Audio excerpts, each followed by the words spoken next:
Alright, so it's actually tartan time. I've somehow made it all the way up to tray 80, and currently the only viable, easy option to be tray 80 is Tatin main DPS. And luckily, with a little bit of pickpocketing, we can have a pretty well-built Tartatin. So, to explain why I have 9 hall slots, you get that for a new player. That's like 15,000 radiant crystals for free. But onto the actual clear, this was my first attempt. I was trying out Nutmeg Tiger since Nutmeg Tiger does okay self-damage and then buffs Taten as well. And Rebel here is good at clearing the summons as well as actually the pre-boss waves. But then after a while, Nutmeg Tiger wasn't working out, so I thought maybe Taten is a attack speed hyperscaler. I just need a stack attack speed. So I swapped her out for Minchoko, and aside from that failure of an early wave, it actually went significantly better and much closer to actually clearing. Like you'll see in a bit, it's very close. But anyway, back to Rebel. He actually does significant boss damage now that he has an element, so he can benefit from Linzer's suspicion, and his scaling is actually pretty freaking good. Because he does bonus damage to defense decreased targets, which you normally can't do for bosses, but you can since Linzer bypasses debuff immunity. And whoa, if you look at that, it's almost there. It's actually a min choco uptime diff. So I decided to swap him out for a actually good piece good. And because I was so close before, surely I'll get it in the next attempt. The next one? The next one? What the hell was that? The next one, surely. And I missed the Linzer skill.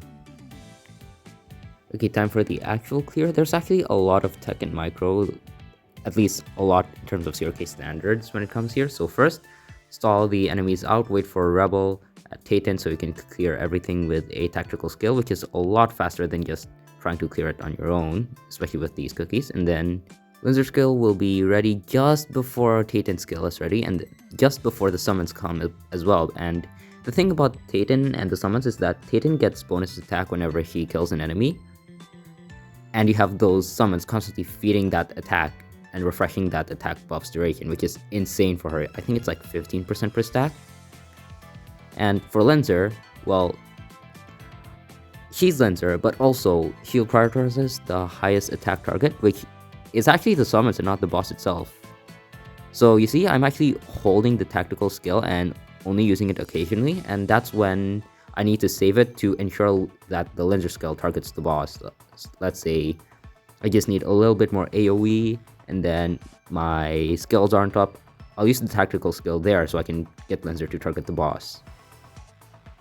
And then phase 2, really short on time, but at the same time, it's half the HP. The damage it deals is pretty negligible, all things considered.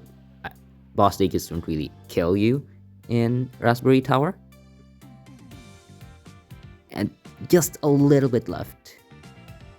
But then, also the summons also contest things a little alive, and 0 seconds on the clock. I've had so many 0-second clock clears on Tower, it's insane, but hey, look. And there's the damage splits if you're curious. And these builds are diabolical. Like, even Star Coral doesn't have plus 12 toppings. And if Star Coral doesn't have good toppings, then look at my Minchoko. Plus 0. And then Taten's actually pretty fine because I just used creme brulee skill build. Linzer, once again, unupgraded toppings. But Linzer kinda does her thing without toppings anyway. And Rebel, he doesn't have an upgraded piece good. And enjoy my Tray 60 suffering while I yap on about the current progression state of the account. EXP isn't an issue. I can have 17 cookies at level 80 right now, but the thing is I can only have like 25 plus 12 toppings. Like, it's actually insane how currently the bottleneck for me to building and raising cookies are toppings.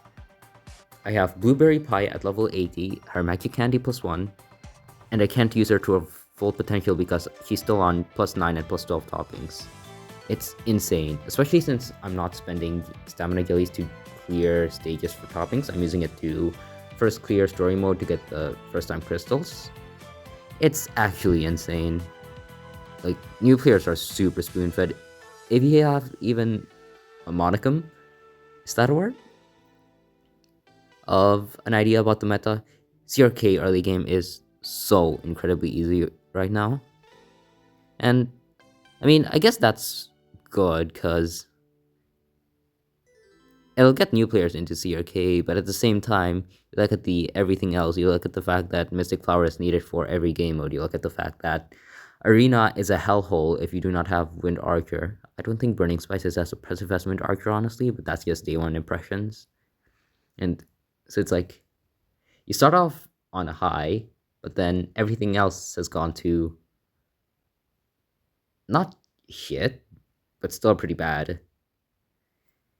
It's like, I feel like Death Scissors should tackle those first, which, to be fair, they kinda are. I'm really hopeful for the production update. We're getting, I believe, +1 buildings for a few things, and then, oh, and an actual coin sink. That's actually huge. So if you cared about production, you cared about Tree of Wishes, and you have a bajillion excess coins, especially after Beast East, which is a big coin farm as long as you just clear it every day. Oh, that's gonna be so fun for progression. Like, I am currently already sitting on excess coins. Then my production is still Cookie Castle 8. So imagine if I get it to Cookie Castle 12, 13, get the Tree of Wishes buffs, and then have a bajillion coins which I can convert into. I'm really hoping Soulstones and Skill Powders. They're probably going to add Beastwood materials as well, which is huge. But mostly Soulstones, hopefully. So yeah, see ya.